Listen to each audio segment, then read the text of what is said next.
Hello friends, आज की इस वीडियो का टॉपिक एक बहुत ही खूबसूरत पोएम डावर बीच, जिसे लिखा था एक इंग्लिश पोएट और क्रिटिक मैथ्यू आर्नोल्ड ने।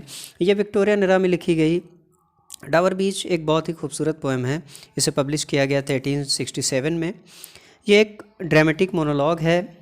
ड्रामेटिक मोनोलॉग, जैसा कि आप जानते हैं कि इसमें कोई एक सिंगल कैरेक्टर बोलता है और वो इमेजिन करता है कि कुछ ऑडियंस हैं जो उसकी बात को सुन रहे हैं। तो मैथ्यू आर्नोल्ड भी अपने साइलेंट ऑडियंस को एड्रेस कर रहे हैं। डावर बीच, डावर एक प्लेस का नाम है जहाँ कभी मैथ्यू आर्नोल्ड अपनी वाइफ के साथ हनीमून पे गए हुए थे। उसी टाइम की लिखी हुई ये बहुत ही खूबसूरत पोएम। फ्रेंड्स, ज़्यादा टाइम न वेस्ट करते हुए आज की पोएम शुरू करते हैं। The sea is calm tonight. Matthew Arnold कहते हैं कि आज की रात समुद्र बिल्कुल शांत है। The tide is full. Tide कहते हैं लहरों को, ज्वार भाटा को, यानी कि समुद्र में लहरें उठ रही हैं। द मून लाइज फेयर, और चांद बहुत ही सुंदर दिखाई दे रहा है। अपॉन द स्ट्रेट्स, यानी कि पूरे समुद्र की सतह पर चांद की रोशनी फैली हुई है। ऑन द फ्रेंच कोस्ट, यानी जहाँ मैथ्यू आर्नोल्ड खड़े हुए हैं वहाँ से फ्रेंच कोस्ट कहते हैं तट को, यानी फ्रांस का जो तट दिखाई देता है वहाँ पर लाइट ग्लीम्स, चमकती हुई कोई रोशनी चमकती है। एंड इज़ गॉन, उसके बाद चली जाती है, यानी वो लाइट बुझ जाती है।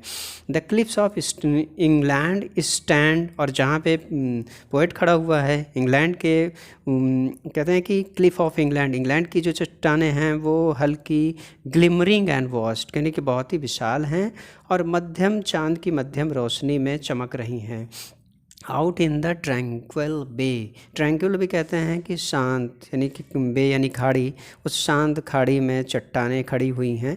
कम टू द विंडो, यानी अब किसी को बुला रहे हैं, जैसे कि उनकी पत्नी है, इसका मतलब कि वो कहीं घर की खिड़की पे खड़े हुए हैं या होटल की खिड़की पे हैं। कह रहे हैं कम टू द विंडो, खिड़की के पास आओ। Sweet is the night air, यानी रात की चलती हुई हवाएं कितनी मधुर हैं। Only from the long line spray, यानी कि एक स्प्रे की एक जो लॉन्ग लाइन दिखाई दे रही है। स्प्रे यानी जो समुद्र की लहरें जब आके किनारे से चट्टानों से चट्टानें टकराती हैं तो उससे एक झाग जो पैदा होता है, उस लॉन्ग लाइन स्प्रेस को कह रहे हैं वेयर द इब मीट्स। वही बात आगे कह रहे हैं कि जहाँ पे इब यानी आती हुई लहरों को इब कहते हैं। कह रहे हैं कि जहाँ पे वो आके लहरें टकराती हैं। The moon blanch sad, blanch कहते हैं बिल्कुल सफ़ेद कर देना, यानी कि वहाँ पे चांद की रोशनी इस तरह पड़ रही है कि वो बिल्कुल प्लेस जो है वो सफ़ेद हो गया है, वो स्थान। नेक्स्ट पैरा में कहते हैं कि listen you hear the grating roar, अपनी पत्नी से कहते हैं कि सुनो, you hear the grating roar. Grating कहते हैं रगड़ने को या घिसने को, रोर कहते हैं उस आवाज़ को, यानी कि एक किसी चीज़ की रगड़ने की या घिसने की आवाज़ आ रही है। और वो आवाज़ किस चीज़ की है? पेबल्स, कंकड़ की है। यानी जब विच द वेव्स सक बैक एंड फ्लिंग, यानी कि जिसे लहरें अपने साथ उन कंकड़ को लाती हैं और समुद्र के किनारे लाके फेंक देती हैं, उछाल देती हैं। फ्लिंग यानी उछाल देना, फेंक देना। At their return up the high strand, लहरें अपने साथ जो पेबल्स लेके आती हैं उनको हवा में काफ़ी किनारों पे लाके काफ़ी ऊंचाई पे उछाल देती हैं, उसके बाद वापस चली जाती हैं।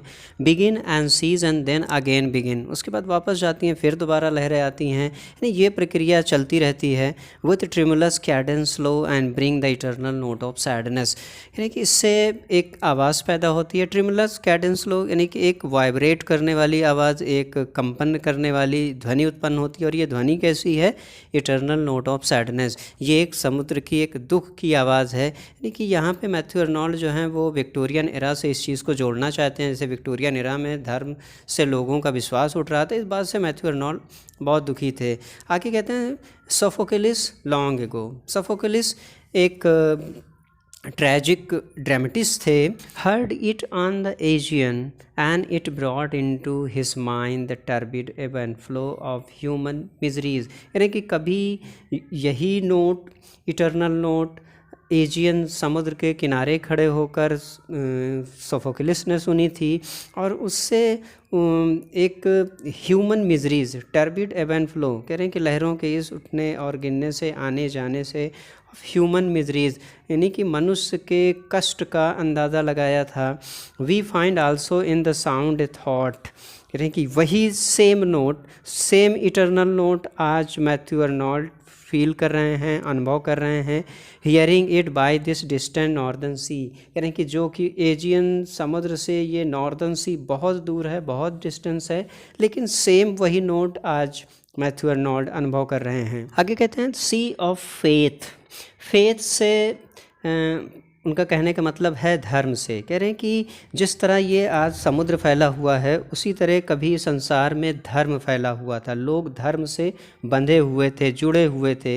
Was once too at the full and round earth shore, यानी जिस तरह ये समुद्र पृथ्वी को चारों तरफ से घेरे हुए है, उसी तरह संसार जो है वो धर्म से बंधा हुआ था।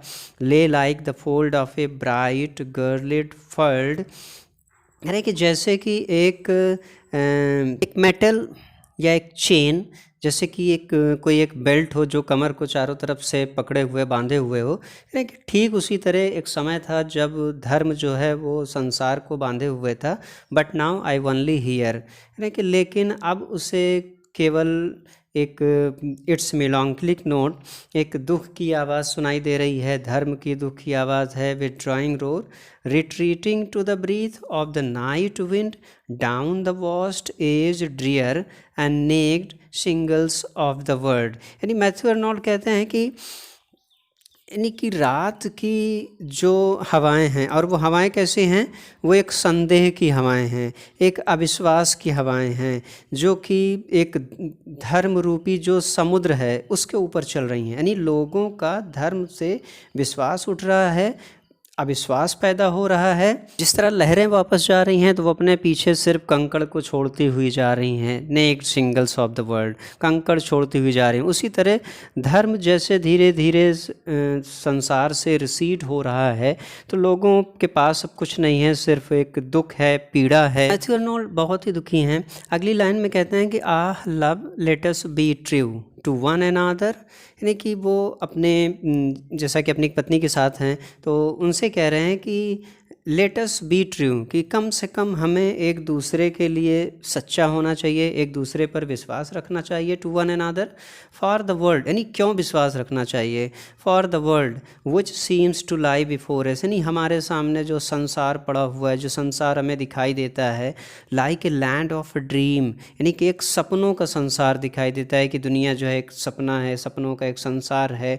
सो वेरियस, यानी कि वेरियस बहुत तरह की विभिन्नताएँ हैं। सो ब्यूटीफुल, सुंदर है। सो न्यू, इतना यानी कि जहाँ भी आप जाएंगे कुछ नई चीज़ें दिखाई देंगी, सुंदरता दिखाई देगी, लेकिन वास्तव में हैथ रियली नाइदर जॉय नार लव नार लाइट नार सर्टिट्यूड नार पीस नार हेल्प फॉर पेन, लेकिन वास्तव में इस संसार में ना तो जॉय आनंद है, न प्रेम है, न प्रकाश है, नार सर्टिट्यूड, ना कोई स्थिरता है, ना कोई चीज़ निश्चित है, नार पीस, ना तो शांति है, और ना ही नार हेल्प फॉर पेन, और ना ही हमें इन चीज़ों से कोई छुटकारा दिलाने वाला है, यानी अपनी पीड़ा से हमें छुटकारा नहीं मिलने वाला है। And we are here as a darkling plain, और इस संसार में हम एक अंधकार में जीवन व्यतीत कर रहे हैं, एक दूसरे से लड़ रहे हैं, संघर्ष कर रहे हैं, और ऐसा सिर्फ इसलिए है कि हमने धर्म को खो दिया, धर्म जो है वो डिक्लाइन पे चला गया, और एक ऐसे अंधे सिपाही की तरह हैं जो अपनी अपोजिट आर्मी से लड़ रहा हो और उसे पता ना हो कि वो किससे लड़ रहा है, क्यों लड़ रहा है। तो सिर्फ रिलीजन और मोरल वैल्यूज़ की डिक्लाइन की वजह से हुआ है। स्पिरिचुअल क्वालिटी डीके की तरफ चली गई, और स्पिरिचुअल क्वालिटी का प्लेस जो है वो लव ऑफ वेल्थ ने ले लिया।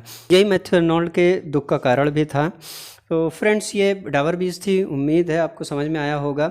इस पोएम को समझने के लिए ठीक तरह से अगर इसकी थीम को आप समझना चाहते हैं तो पहले आपको विक्टोरियन एरा पढ़नी होगी, क्योंकि इसको विक्टोरियन एरा से जोड़ा गया, इस पोएम को मैथ्यू अर्नोल्ड ने जोड़ा है। That's all, thank you.